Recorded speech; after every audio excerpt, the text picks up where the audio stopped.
Haleluya, shalom kepada semua sahabat-sahabat saya. Saya masih berbicara dari Amsal pasal yang ketiga. Ternyata kita bisa menemukan banyak sekali kebenaran yang perlu kita gali, yang perlu kita pelajari, bahkan perlu kita aplikasikan dalam kehidupan setiap kita. Saudara saya kasihi, Alkitab berkata bahwa kita harus mengagungkan Tuhan bukan hanya dengan bibir, bukan hanya dengan pujian kita, tapi juga dengan finansial, harta yang kita miliki. Di mana ayatnya? Amsal pasal 3 ayatnya yang ke-9. Muliakanlah Tuhan dengan hartamu dan dengan hasil pertama dari segala penghasilanmu. Maka lumbung-lumbungmu akan diisi penuh sampai melimpah-limpah, dan bejana pemerahanmu akan meluap dengan air buah anggurnya.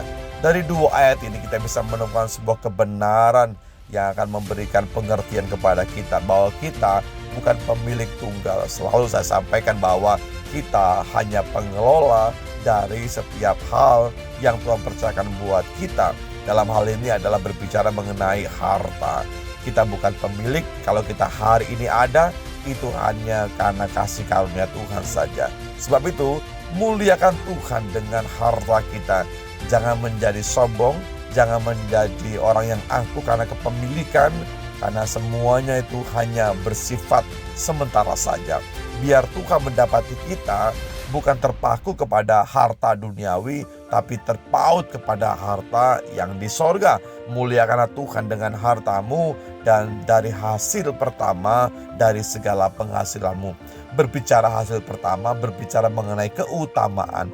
Tuhan mau supaya dalam semua kehidupan kita, semua yang utama adalah Tuhan. Semua yang utama adalah bagaimana hidup kita adalah pengorbanan bagi Tuhan. Nah, akibatnya atau efeknya, imbasnya adalah maka lumbung-lumbungmu akan diisi penuh dengan sampai melimpah-limpah. Artinya lumbung berbicara mengenai ketersediaan. Dia Allah penyedia buat kita, dibuat sampai melimpah ruah, saudaraku. Itu Alkitab katakan. Kalau kita kembali kepada ayatnya yang ke-9 tadi, kuncinya adalah muliakanlah Tuhan. Jadi semua hal yang kita lakukan dalam hidup kita, fokusnya adalah untuk kemuliaan Tuhan. Ini berbicara mengenai hati kita. Saya percaya kalau hatimu terfokus kepada kemuliaan Tuhan, maka setiap kita pun akan mengalami bagaimana keberkatan Tuhan terjadi, bagaimana pemeliharaan Tuhan terjadi. Bahkan ketika hatimu terfokus hanya untuk Tuhan saja, setiap hal yang kita lakukan dalam hidup kita, fokusnya adalah bagaimana Tuhan disenangkan, bagaimana Tuhan diagungkan. Bukan hanya lumbung, tapi bagaimana bejana pemerahanmu akan meluap dengan air buah anggurnya. Bejana pemerahan berbicara mengenai bisnis, mengenai pekerjaan, mengenai aktivitas kita. Jadi ada ketersediaan dari Tuhan dan juga ada pekerjaan yang diberkati oleh Tuhan. Ini kunci berkat buat kita. Mari kita memperagakan hal demikian dalam kehidupan kita sepanjang Anda punya nafas, sepanjang kita punya kehidupan, kita mau peragakan ini firman Tuhan. Terima kasih Bapakku dalam sorga buat firman yang bisa kami terima hari ini. Terima kasih buat kebenaran-Mu yang selalu menguatkan kami. Kami sungguh sangat-sangat diberkati ya Tuhan. Ada kunci berkat ketika kami semua memuliakan Tuhan dengan keuangan kami. Kami memuliakan Tuhan dengan harta kami. Dan kami tidak menjadi orang yang kikir. Kami tidak menjadi orang yang pelit.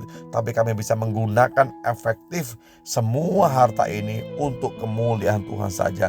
Terima kasih berkat-Mu yang luar biasa. Ada ketersediaan yang Tuhan siapkan.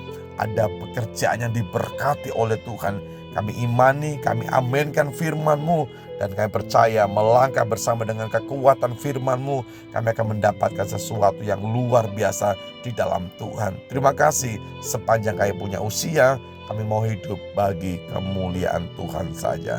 Di dalam berkat nama-Mu, Yesus Tuhan, kami sudah berdoa, bersyukur dan percaya. Haleluya. Amin.